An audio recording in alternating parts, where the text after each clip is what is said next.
chers amis, bienvenue dans notre 8e journal de campagne.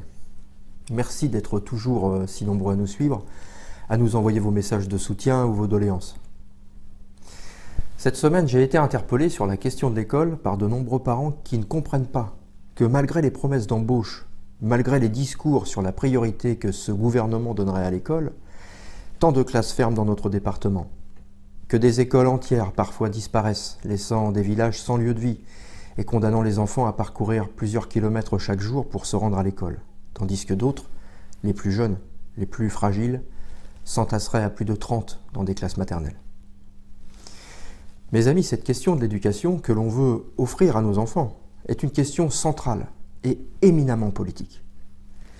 Nous ne voulons pas de l'école de la droite et de l'extrême droite, cette école dure qui exclut et sélectionne, cette école qui crée des ghettos scolaires, cette école dure qui, partout où elle a été expérimentée, a lamentablement échoué.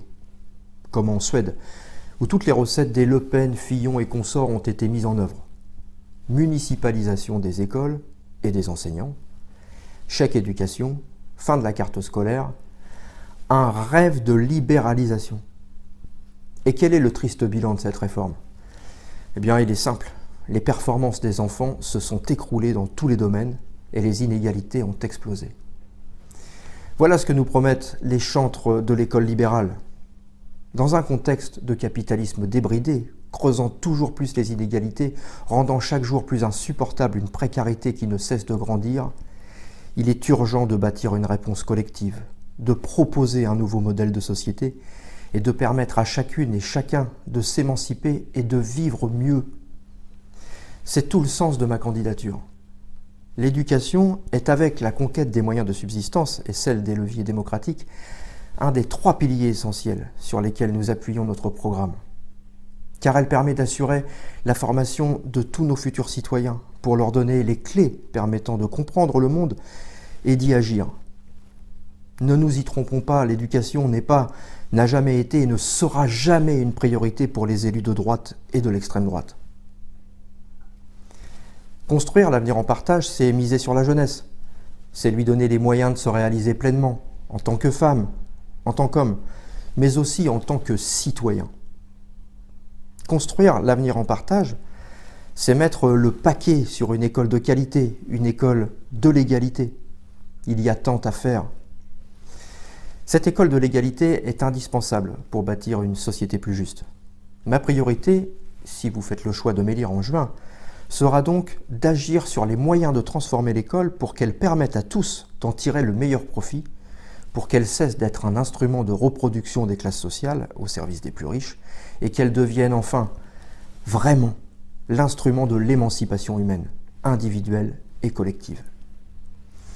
Cela veut dire bien sûr recruter davantage d'enseignants, mieux payés, mieux formés, mais cela veut dire aussi plus d'infirmières, d'ATSEM, de psychologues, de maîtres spécialisés, de formateurs, d'assistants d'éducation, en assurant à tous un véritable statut digne et en rapport avec l'importance de leur mission. Toutefois, soyons clairs, la question des moyens n'est pas l'unique réponse aux défis que nous lançons pour l'école de demain. Cette école, nous ne la voulons pas tourner vers un passé qui n'a fait ses preuves que pour les classes favorisées. L'école que nous défendons donnera à tous les écoliers, les moyens de réussir. Je défendrai des programmes ambitieux pour tous, dans lesquels l'accès à la culture aura toute sa place. Je défendrai une scolarité obligatoire étendue jusqu'à 18 ans pour apporter à tous cette culture commune ambitieuse. Je défendrai l'école maternelle, car c'est dès le plus jeune âge qu'il faut agir pour combattre les difficultés scolaires. Je défendrai une réforme de l'orientation pour que celle-ci ne soit plus une jungle pour certains et une formalité pour d'autres. Je ne veux plus, nous ne voulons plus d'une école du tri. Nous voulons une école du choix et même une école de la décision pour tous. Je me battrai pour donner un peu moins à ceux qui ont plus et pour donner plus à ceux qui ont moins. L'égalité que je défends, ce n'est pas l'égalité des chances de la droite, de l'extrême droite. Tous ensemble sur la même ligne de départ. Tant pis si certains sont à pied et d'autres en voiture. L'égalité que je défends, c'est l'égalité de réussite, c'est-à-dire la possibilité que chacun a d'arriver au même point. Mais, mes chers amis, toutes ces mesures ne seront rien si nous ne réfléchissons pas au but que nous fixons pour notre école. Elle ne doit pas être le lieu qui instruit seulement. Elle doit être le lieu de l'éveil, de l'exercice de la conscience citoyenne. Célestin Freinet, ce grand éducateur, le disait avec force il y a bientôt 100 ans. Ce n'est pas avec des hommes à genoux que l'on mettra la démocratie debout. L'école doit dès le plus jeune âge permettre l'exercice de la responsabilité individuelle et collective.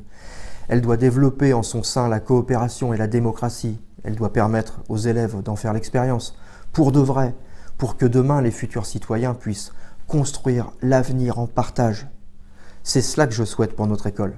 C'est cela que je souhaite pour nos enfants, une école de la réussite, de l'égalité, de la démocratie et de la coopération. À bientôt.